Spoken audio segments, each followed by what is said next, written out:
Education is the prerequisite of any success that an individual might own in the future.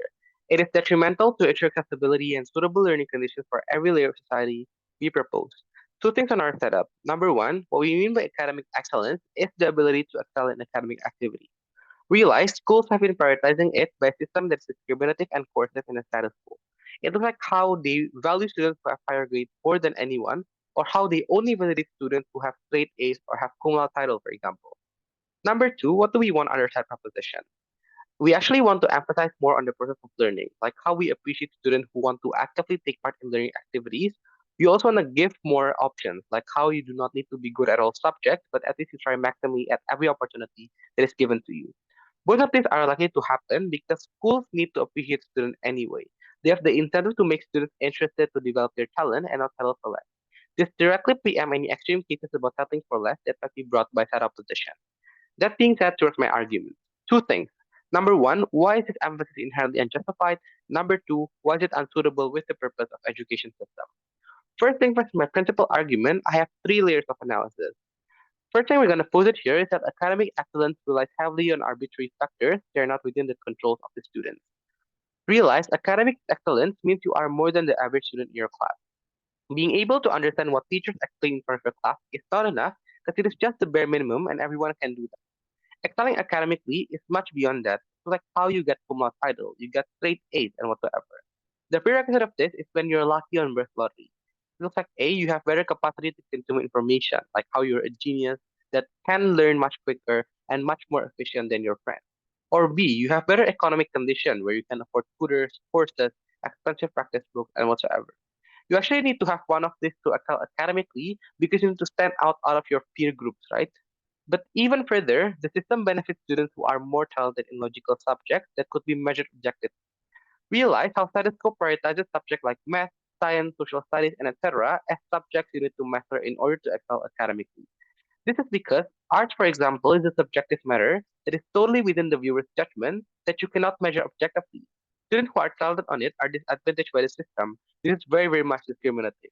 But even at the best case scenario that some underprivileged students can excel academically, then this becomes justification for the school to force other underprivileged individuals so that they push themselves to the unbearable limit. This actually puts an unrealistic expectation to them, which becomes a pressure at the end of the day. Second layer about the implications of this. I think regardless of all, this is incredibly harmful because number one, you get an unfair system that will only benefit students who are lucky in their birth lottery, like geniuses or like how you have a great financial upbringing and whatsoever. This backlashes the principle of inclusivity in the education system, therefore it is unjust. But secondly, this further puts pressure on students who are really unable by using their peers as an example. Schools surely make their life harder and more miserable through this unrealistic expectation. Thirdly, this unrealistic expectation then manifests into insecurity, making them think that they will never be enough. You limit the capacity of the students to maximize their skills and potential because of the insecurity that is haunting them. This backlashes the purpose of education system, therefore it is unjust, right? The third layer is on the counterfactual. Under said proposition, we give validation to every student by taking part in the learning activity. This is accessible to everyone and not discriminatory at all. I'm gonna do preemption here. If they are gonna argue that people will settle for less and it will limit their self-growth under such a proposition, I think it is untrue because of three structural reasons. First thing is that because we will still have pass or fail system under our side, meaning to say failure is not gonna be normalized, so students will still need to study in order to pass.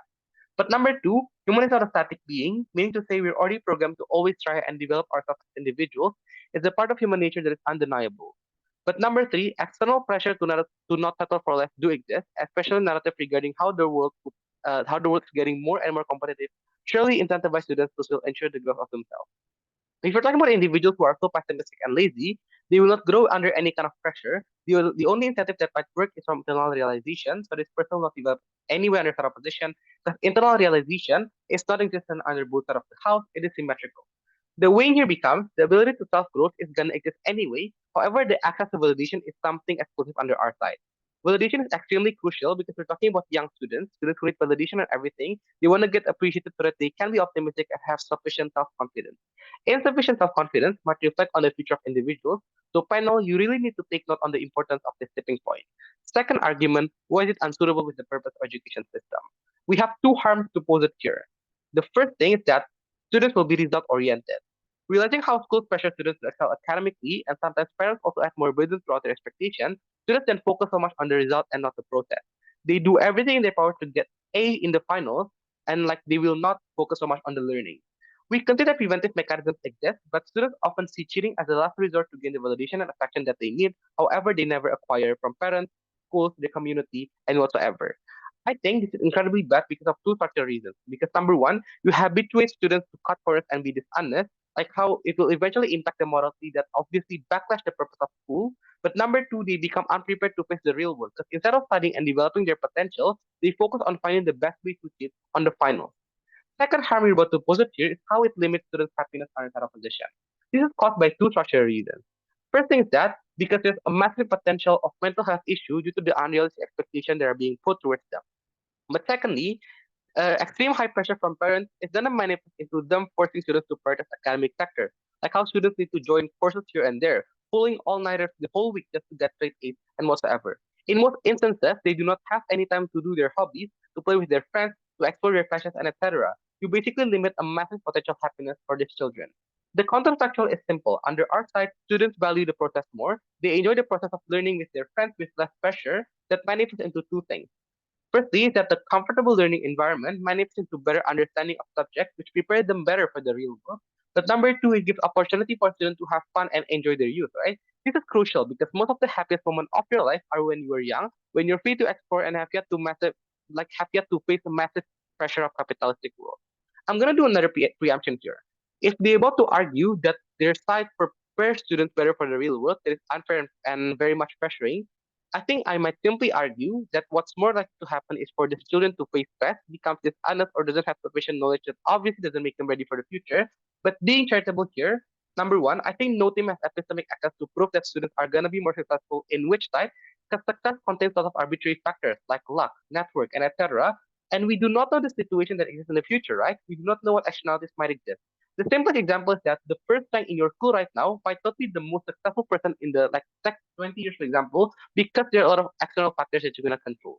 But secondly, we can never accurately predict their preferences in the future based on pre-assumption only. Even in their best case scenario of these individuals becoming so rich and so successful due to them being used to high pressure, it doesn't mean they're going to be happy with their life. The success doesn't equal to happiness because some people prefer to live a life that is more average, for example, because they do not want the pressure for being successful, right? I think the only valid metric here becomes short-term benefit of happiness at young age, where they enjoy their life and have fun with friends, is much more certain. The happiness you obtain at young age become a core memory that you will remember forever. Especially, take note that at your young age, your childhood is very much irreversible. Once you grow, you cannot go back to where you were, right? So I think if you want to make children happy, you want to make them able to face the real world, it's much better under that proposition.